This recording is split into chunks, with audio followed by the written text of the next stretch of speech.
Question number 3, show that any positive odd integer is of the form 6q plus 1 और 6q plus 3 और 6q plus 5 where q is any positive integer। बिल्कुल same as it is question number first and second की जैसा है, बस first में हमें square था, सेकंड में क्यूब था, इसमें कुछ भी नहीं है, केवल इसमें ओड है।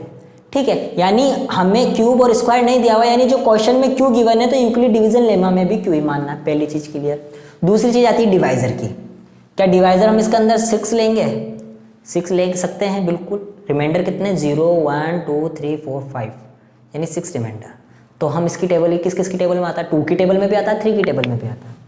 अगर मैंने 2 लिया तो रिमाइंडर 0 और 1, 3 लिया तो 0 1 और 2 और 6 लिया तो 0 1 2 3 4 5।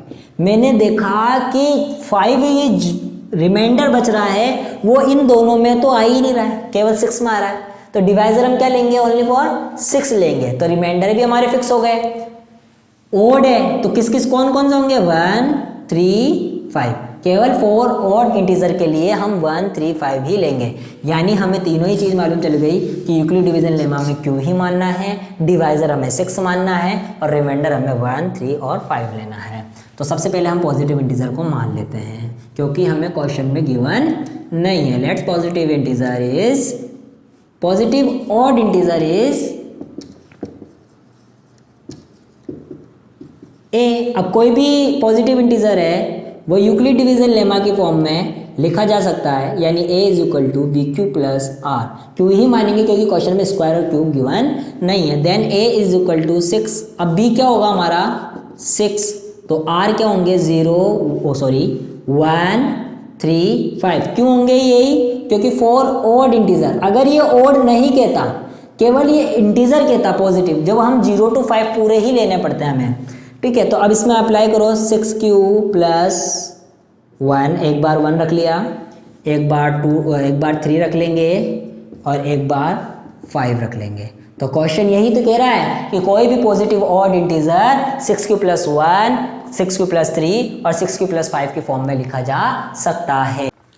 Question number 5, if HCF of numbers 408 and 1032 is expressed in the form of 1032x minus 408 into 5 then find the value of x। Question कह रहा है कि अगर 408 और 1032 के HCF को इस फॉर्म में एक्सप्रेस किया जाता है, यानी लिखा जाता है, तो फिर x की वैल्यू बताइए।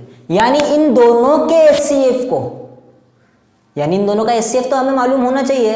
तो इन HCF 2 नंबर का HCF निकालना हमने क्वेश्चन नंबर 4 में सीखा यूक्लिड डिवीजन लेमा से। यानी क्वेश्चन बोल रहा है कि जो HCF है उसको इस फॉर्म में एक्सप्रेस किया जा रहा है, तो x की वैल्यू फाइंड आउट करो। तो हमें HCF मालूम होना जरूरी है, तो हम HCF निकालते हैं यूक्लिड डिवीजन लेमा से। तो यूक्लिड डिवीजन लेमा से HCF फाइंड आउट करने के लिए मैंने बताया था इन दोनों में से बड़ा कौन है, यानी 1032 और 408 में बड़ा कौन है? 1032।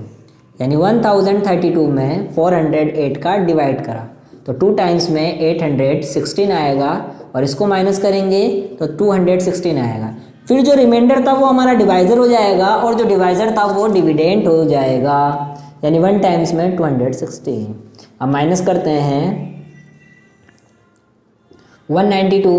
अब 192 और ये 216 जो डिवाइजर था वो डिविडेंट हो गया। इसमें इसका डिवाइड करेंगे तो 1 टाइम्स में 196 192 देन 24 रिमाइंडर, ये हमारा डिवाइजर हो जाएगा और ये डिविडेंट हो जाएगा, और 8 टाइम्स में 192। और जब रिमाइंडर 0 आ जाए और उसके साथ जो डिवाइजर हो वही हमारा HCF होता है, यानी HCF इज इक्वल टू 24। अब इस HCF यानी 24 आया जो, इस 24 को हम इस फॉर्म में लिख सकते हैं, यानी 1032x माइनस 408 इंटू 5। देन हमने इन दोनों को मल्टीप्लाई करा तो वो आएगा 2040। ये माइनस का है तो इधर आके काय का होगा?